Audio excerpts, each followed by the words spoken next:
Now let's talk about verbs in Dutch. Verbs are called werkwoorden.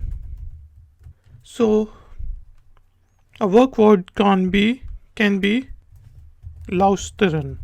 Luisteren means to listen, and another work word should be werken, which means to work. Now to make a sentence, we need to know the stem of the word. And the stem for luisteren is luister, and werken is werk.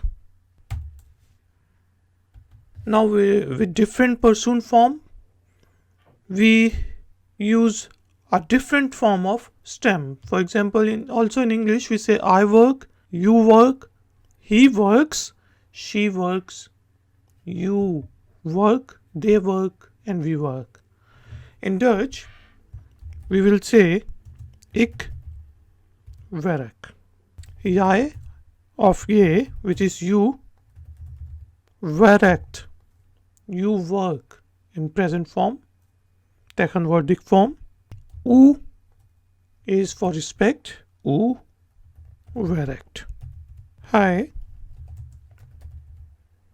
werkt. Zij of zij werkt. Jullie, you people, werken.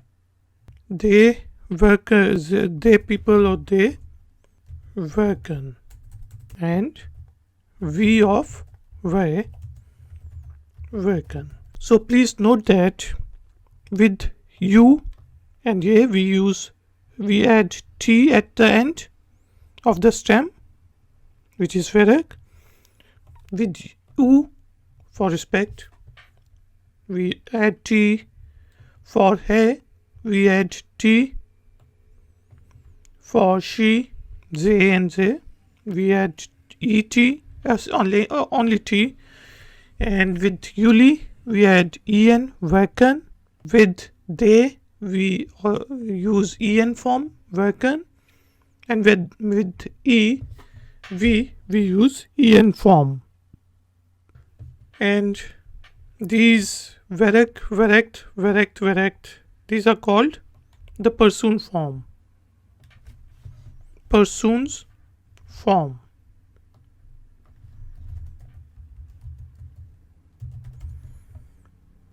Now, if we want to make an interrogative sentence, then we can write werk ik, do I work? And remember, with jij and ye, when we want to make an interrogative sentence, then we drop the last t of the persoonsvorm. So it becomes werk je. With u worked, u. With he worked, hij. With she worked, ze. With them werken, ze. With you people werken, jullie. And with us werken, wij.